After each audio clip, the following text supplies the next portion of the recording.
Bismillahirrahmanirrahim. Assalamualaikum warahmatullahi wabarakatuh. Perkenalkan, nama saya Muhammad Masjun Effendi, dosen di Prodi S1 Sistem Informasi, Fakultas Teknologi Informasi dan Komunikasi. Pada kesempatan kali ini, saya akan memaparkan salah satu mata kuliah yang saya ampu, yaitu Forensik Digital. Adapun tujuan kompetensi atau CPMK dari mata kuliah ini, yang pertama, mahasiswa diharapkan mampu memahami konsep dan tujuan dari forensik digital itu sendiri.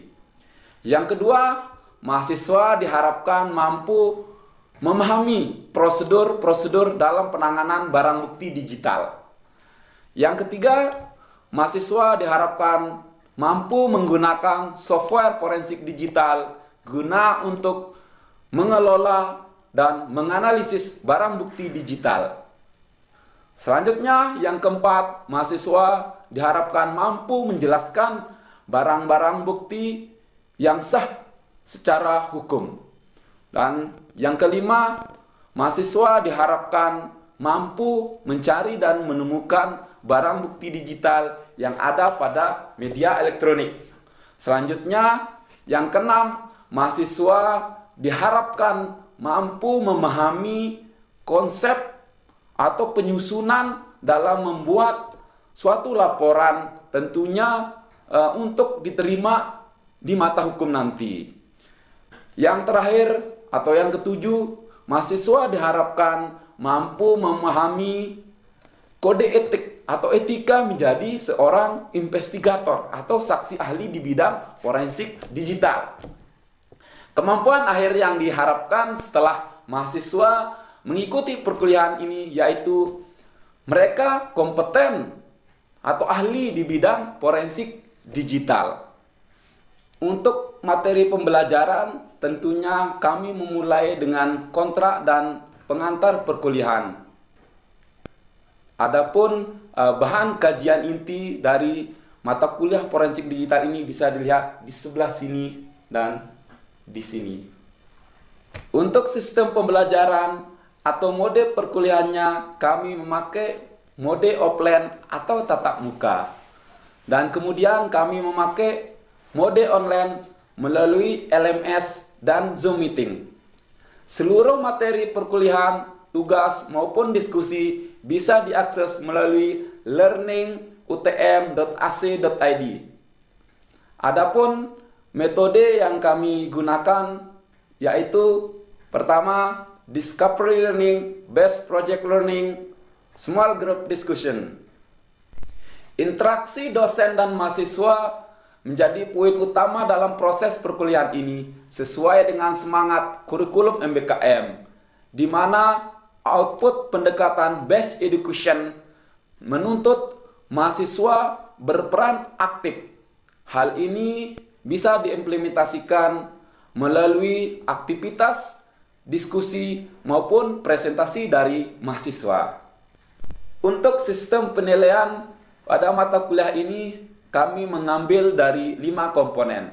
Yang pertama, penugasan dengan bobot 30%. Dan yang kedua, ujian tengah semester dengan mode kuis sebanyak 20%. Dan yang ketiga, ujian akhir semester dengan mode studi kasus sebanyak 30%. Dan yang terakhir, kehadiran dan soft skill mahasiswa sebanyak 20%.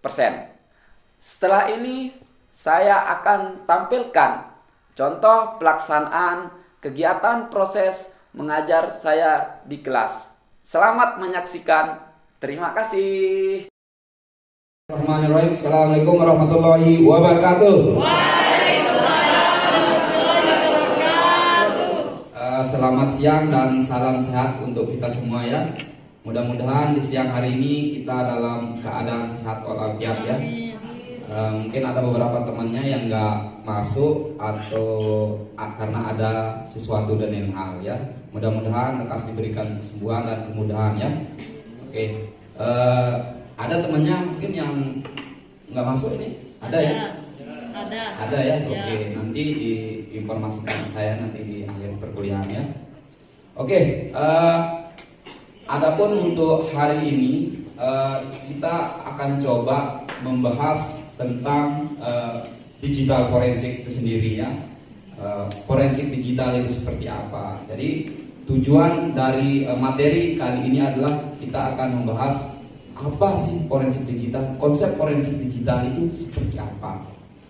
Jadi seperti yang teman-teman tahu bahwa sekarang ini kejahatan tidak lagi hanya di dunia konvensional aja, tapi 80% itu hasil riset penelitian di kepolisian ya, khususnya di Indonesia Raya ini itu melalui media sosial atau internet atau teknologi ya. Dari awalnya chatting-chattingan apa saling apa di media sosial, akhirnya terjadilah perkelahian atau perselisihan. Maka itulah nanti seorang investigator yang ahli di bidang forensik digital ini ditugaskan di situ. Mungkin teman-teman sering dengar ya cerita atau baca mungkin tindak-tindakan kejahatan di internet ya. Sebagai salah satu contoh kejahatan di internet sekarang yang paling banyak itu adalah penyebaran nama baik atau hoax. Itu tertinggi ketimbang carding, pencurian data, phishing dan lain-lain ya. Di bawah itu ada phishing teman-teman ya. Kan teman-teman sering dapat WA ya atau pesan ya, ada selamat Anda ini Shopee atau Tokopedia yang lain ya, pernah ya? Maka hati-hati teman-teman, itu merupakan phishing. Nanti ketika teman-teman itu klik aja itu data teman-teman itu bisa diambil. Saya sering beberapa kali ketika jalan diminta kadang-kadang Mas bisa ini bisa itu. Contohnya di Taman Selong dulu saya diminta isi gitu, buat isi apa kaitannya kuesioner, tapi saya kenapa saya harus masukin nomor HP, kenapa saya harus klik ini, ini. Oh mohon maaf kalau begitu saya nggak bersedia, saya bilang gitu teman-teman ya. Jadi teman-teman harus berhati-hati sama data pribadi teman-teman. Dan ingat jangan sampai teman-teman itu main upload foto, main upload aja. Harus teman-teman filtering ya, filter apa yang mau diupload. Apalagi kalau teman-teman main di OpenSea atau NFT ya, ada yang main sih OpenSea kayak Gozali itu ya, itu nggak bisa dihapus. Karena kalau teman-teman sudah hapus itu kalau teman-teman sudah upload itu maka nggak bisa dihapus, itu permanen. Itu karena ada di situ persetujuan yang teman-teman harus checklist gitu, karena teman-teman udah setuju bahwa datanya dimasukkan teman-temannya. Jadi ada beberapa tadi saya sampaikan kejahatan sangat sering sekali. Contohnya aja beginilah di internet itu. Kemarin ada baru booming pencemaran nama baik, mungkin suatu makam, mungkin yang penceramah dari ini teman tahu ya berita itu ya. Tahu, nah itu salah satunya sebenarnya itu pencemaran nama baik juga masuk ke itu karena undang-undang ITE. Tapi kita nggak mau masuk ranah ke situnya undang-undangnya. Kita hanya sebagai an-nazafatu minal iman, bukan an-nazafatu minal iman ya, sebagai penerang aja, pencahaya aja.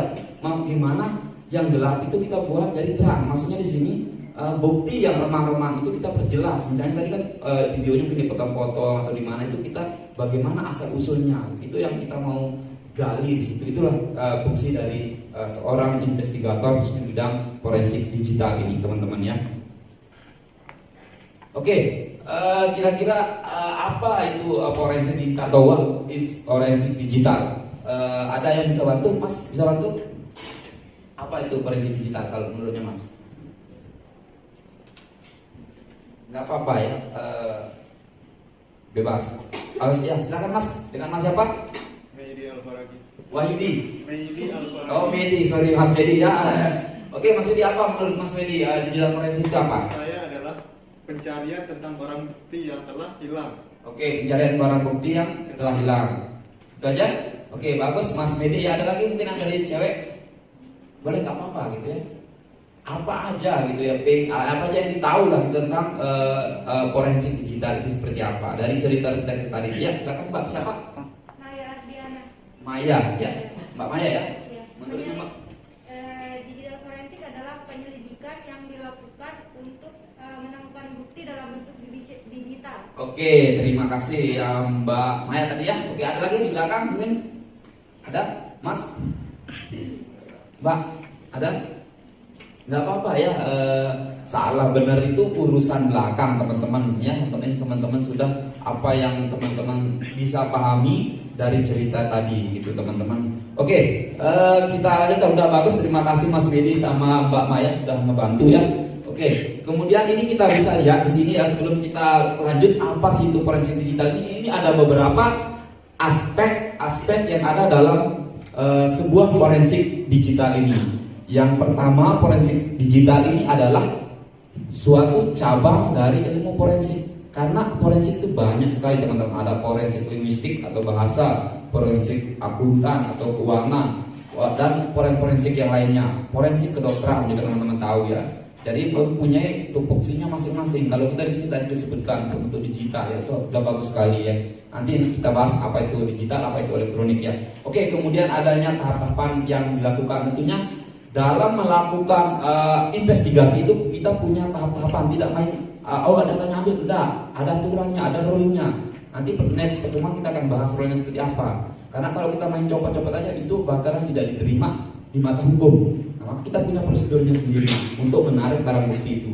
Nah, kemudian di sini untuk menemukan barang bukti yang sudah jelas tujuannya kita untuk menemukan barang bukti, untuk membuat sesuatu yang gelap jadi terang, teman-teman ya. Dan kemudian ini ada merekonstruksi. Ini artinya menggambarkan dari caranya, dari misalnya kita dapat laporan, bagaimana cara kita menganalisisnya sampai kita paparkan nanti di mata hukum. Oke, itu yang dapat diterima dalam pengadilan. Karena orang pengadilan, orangnya bahasanya dia, kita harus pakai bahasa dia. Kita kan misalnya pakai bahasa coding, kita harus terjemahkan bahasa coding itu ke bahasa hukum. Itu yang susah teman-teman ya. Oke. Kemudian lanjut, ini pengertian dari digital forensik nih. Seperti teman-teman bisa lihat, digital forensik adalah sebuah cabang ilmu forensik dengan penggunaan ilmu dan metode ilmiah dalam mencari dan menemukan barang bukti digital untuk menggambarkan ya. Jadi kita punya beberapa tahapan di sini, mulai dari pencarian datanya sampai mengumpulkan data, identifikasi, analisis, dokumentasi, dan sampai ke tahap kita di persidangan. Jadi kita itu nanti dipanggil teman-teman. Itu tugas saksi ahli. Bahwa kita sudah capek kerja dari awal dan kita harus yang paling berat itu. Saya sekali dari saksi ahli waktu di Jawa dulu, itu paling berat adalah ketika kita memaparkan ke depan orang banyak, ke ruang sidang. Karena itu pengalaman pertama saya. Walaupun mungkin di kelas kita lihat, tapi ketika di persidangan itu kita gemeteran karena dia punya tim hukumnya juga, saksinya juga mereka gitu. Itu yang buat beratnya teman-teman. Jadi kita harus siap.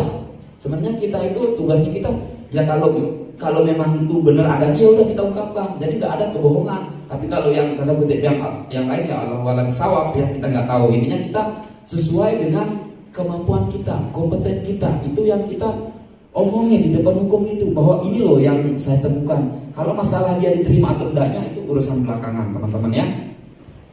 Oke, kemudian ini kita ada sebuah prinsip di mana Dr. Edmond Logan ini dia berprinsip begini: setiap objek atau benda bersentuhan atau bersilang atau apapun, misalnya bergesekan atau apa, pasti dia bakalan meninggalkan jejak. Makanya teman-teman, saya bukan mengejarkan ya, makanya orang-orang itu pakai kaos tangan, kemudian kaos tangannya dibakar, itu untuk menghilangkan jejak. Ataupun handphonenya, mungkin teman-teman pernah nonton film-film kriminal yang handphonenya dibuang, dibakar, karena bakalan dideteksi tempat terakhirnya itu. Belum ada teknologi yang mendeteksi bahwa bekas tangannya atau dia ke situ baunya, belum ada. Tapi saat ini lokasi terakhirnya itu ya yang dideteksi. Makanya ya diusahakan langsung dibuang kadang-kadang, misalnya untuk wajah segala macam. Karena kan teknologi sekarang makin canggih, makanya kenapa KTP teman-teman difoto. Makanya ketika kemarin ada kasusnya Ade Armando itu cepat ketemunya karena jejak digitalnya. Kok bisa nemu cepat? Karena ketika di aplikasinya di pihak kepolisian itu, ketika di-load fotonya itu terintegrasi sama KTP-nya. Oh ini loh wajahnya, ini dia. Makanya mungkin ada beberapa varian nanti pilihan bahwa ini gitu. Ini yang apa namanya nanti dibandingkan, karena kan manusia kita pasti banyak ada kemiripannya. Tapi tentunya nanti makanya pihak kepolisian ada tim juga gitu, orangnya yang ngerti di bidang facial ya, wajah gitu ya. Oke, ini ya prinsipnya seperti ini sih.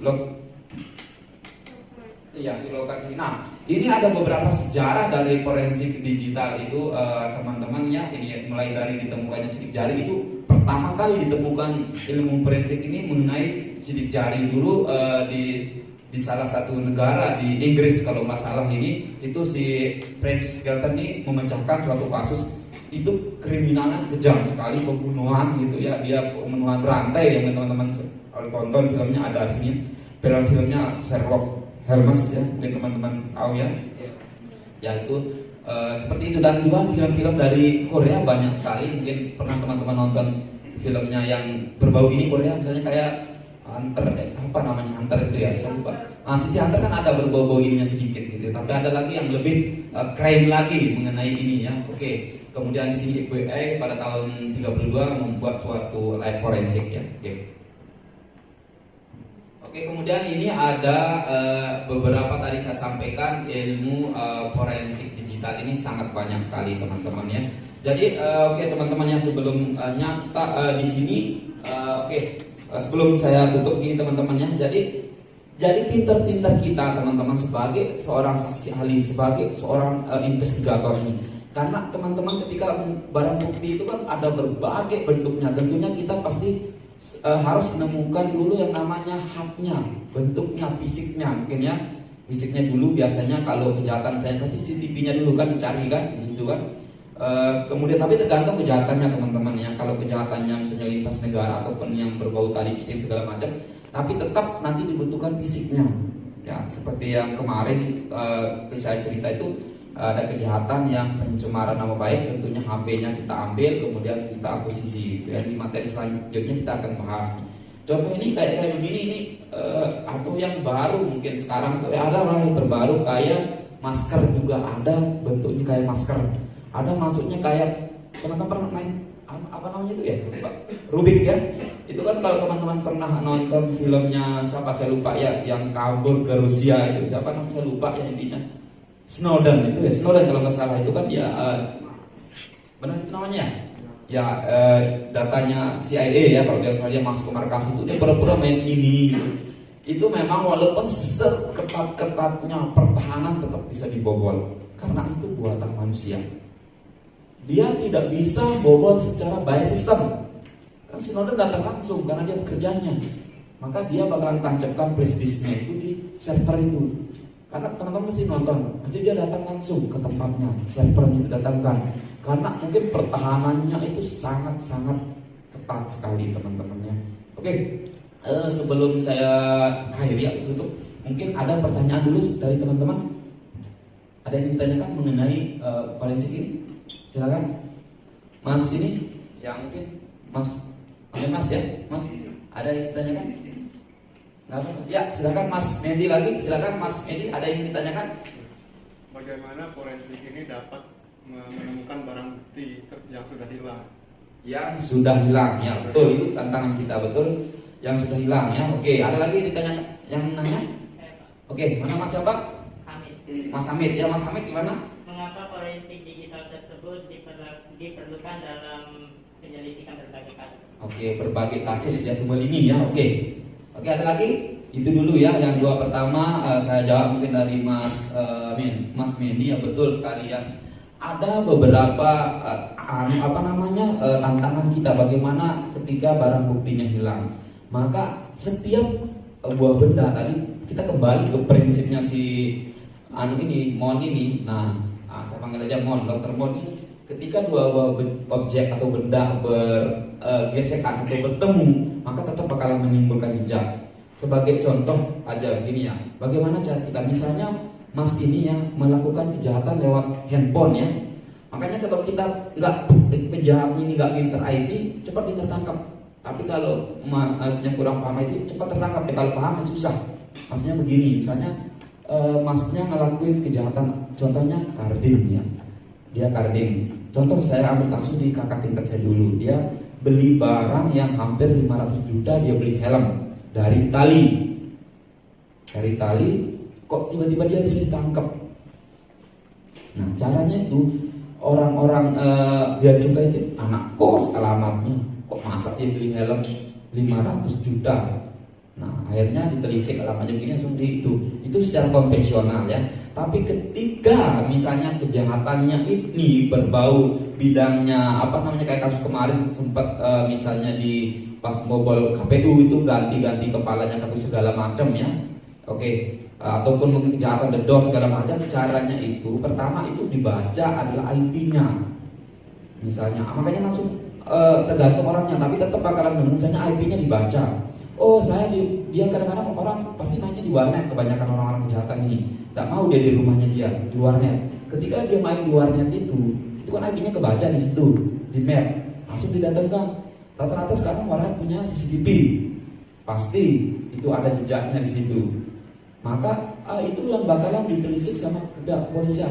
Pihak kepolisian itu ada timnya tersendiri untuk itu, orang ahli-ahli di bidang itu.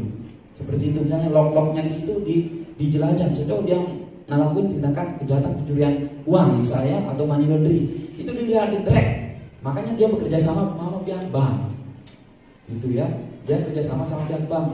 Ketika tahu alamatnya di sini, pasti kalau buat rekening itu kan ada datanya, entah itu data pakai data temannya atau apanya segala macam. Itu yang ada tekniknya. Contohnya kalau pencurian motor cepat ditangkap, dari platnya itu kelihatan. Dibaca platnya, oh ini yang punya aslinya sebenarnya. Begitu ya. Oke. Kemudian tadi saya lupa pertanyaannya tadi, dibutuhkannya mengapa forensik digital sangat diperlukan dalam penyelidikan berbagai kasus. Oke, berbagai kasus. Oke. Karena seperti yang kita tahu teman-teman, yang kejahatan sekarang ini itu 80% itu hasil penelitian riset ya, itu melalui media sosial atau internet, teman-teman. Apalagi sekarang perkembangannya 5.0 ya. Udah enggak lagi 4.0 ya. Sekarang 5.0 ya. Udah 5 ya. Betul ya, udah. Jadi perkembangan teknologi, coba aja teman-teman ya, dulu kita main sungkit, main karet ya. Ingat nggak waktu kecil? Sekarang nggak ada anak kecil main sungkit, main karet.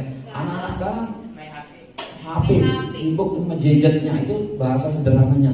Jadi mau nggak mau, berdasarkan itu hasil riset, hasil kasus-kasus terbaru itu kejahatan dan internet. Jadi mau nggak mau kita harus sedikit tidaknya paham, dalam artian paham ini mengenai forensik digital ini. Mungkin kita nggak paham, nanti kita bukan sebagai saksi ahli, tapi kita menjadi seorang pengguna internet yang baik atau internet positif.